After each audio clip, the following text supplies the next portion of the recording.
நான் இவர்கள் இருவருக்கும் பேர் சுட்ட வேண்டும். உண்மைதானப்பா.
சேமத்திற்கு குறையது நீங்கள் இல்லை என்றால் அந்த அரக்கர்களுடைய வாழ்க்கை வளமாகும். உங்களால் தான் அழிந்து கொண்டே இருக்கிறது. மாதவே நாரத மகமுனியே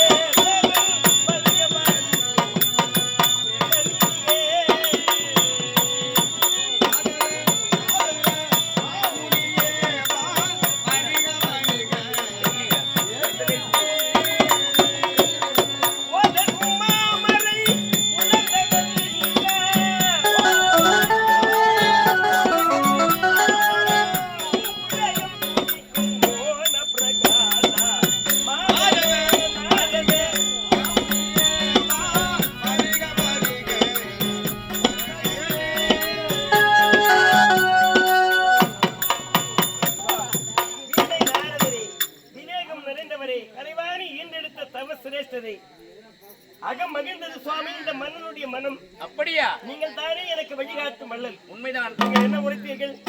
ஈசனிடம் செல்ல வேண்டும், ஈசனை தியானம் செய்ய வேண்டும் என்று. உண்மைதானே? அப்படி துதித்தேன். ஜோதியின் வடிவாக ஐயன் காட்சி தந்தார். அப்படியா? ஆமா. 2 கனி தந்தார் சுவாமி. உண்மை. ஏன்னா ஒரு கனி என் மகளுக்கு தந்தா. அப்படியா? புசித்தால் பிரசவம் உண்டாகும், குழந்தை பேரு கிடைக்கும் என்றார். அதன் பிறகு நானும் சுயநலம் கொண்டவன். சுவாமி எனக்கு பிறகு நாடான ஒரு குழந்தை வேண்டும் என்று கேட்டேன். உண்மைதானே? ஒரு கனி தந்தார். ஆக 2 குழந்தைகள் 2 சிங்கங்கள் பிறந்து விட்டது. பேர் சுட்ட வேண்டும். இரண்டு பிள்ளைகளுக்கு நல்ல ஒரு பெயரை சுட்ட வேண்டும் சுவாமி. ஆகட்டும் ஆகட்டும் ஆகட்டும். இப்பொழுது பார்த்தாயா, நேற்று வரை உன்னுடைய முகமலர்ச்சி எப்படி இருந்தது? இன்று இந்த குழந்தைகள் பிறந்த பிறகு எப்படி எல்லாம் இருக்கிறது? அன்பு மகளுடைய திருமுகம். உண்மைதானே? உன்முகம் மட்டும் என்ன, இப்பொழுதுதான் அழகாக இருக்கின்றது. மழை நின்ன பிறகு தான் உன் முகம் கூட நல்லா இருக்கு. என்ன செய்வது, நம்ம ஊராயிற்று. ஆமா, இந்த குழந்தைகளுக்கு நான் பெயர் சூட்ட வேண்டும். 36 மாதங்களாக அவன் வீரத்தோடு தாயின் வயிற்றிலே இருந்து பிறந்ததால் அவன் வீரபாலன்.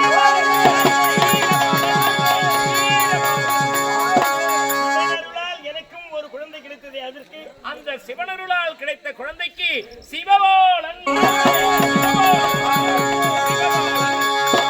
இவர்கள் வீரபாலனும் சிசுபாலனும். இப்படி சிவபாலனோ இருவரும்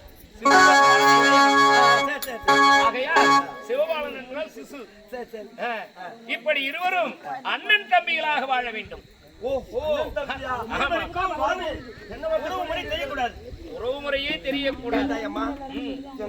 வீரபாலனும் சிவபாலனும் அண்ணன் தம்பிகளாக இருக்க வேண்டுமே தவிர உறவு முறை பற்றி சொல்லவே கூடாது. சத்தியம். இருவரும் என் கரத்திலே சத்தியம் செய்திருக்கின்றீர்கள். இதை நீங்கள் நிலைநடத்த வேண்டும். அது மட்டுமல்ல சுவாமி, நாடொரு மேனி பொழுதொரு வண்ணமாக இவர்கள் வளர வேண்டும். 4 வேதம், 6 சாஸ்திரம், 62 கலைஞானம், 96 தத்துவம், 18 புராணங்களையும் பற்றி நீராதி வீரர்களாக இந்த மல்லிகாபுரி நாட்டிலே வாழ வேண்டும். வளர வேண்டும். நீங்கள் அவ்வப்பொழுது வர வேண்டும். ஆகட்டும். தகுந்த சொல்ல வேண்டும். கண்டிப்பாக சொல்லுங்கள் சுவாமி. ஆகட்டும். புரிகிறதா?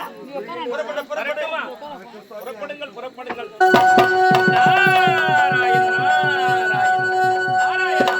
கோவிந்தா, ஒரு கலகத்திற்கு வழிகாட்டினாய், 2 செல்வங்களை கொடுத்திருக்கின்றாய். இந்த குழந்தைகளை வைத்து இன்னும் என்னென்ன செய்ய போய் போகின்றது என்று பின்தொடர்ந்தே பார்க்க வேண்டும். ஆண்டவா கோவிந்தா, பார்த்தாயா, உன்னுடைய கருணையே கருணை. எனக்கு நல்வழி காட்ட நீ இருக்கின்றாய். இதை நடத்துவதற்கு நான் இருக்கின்றேன். என்ன செய்வது? அவன் என் வழி காண்கின்றானோ அன்வழி நடந்து கொண்டிருக்கின்றேன். நாராயணம் நாராயணம்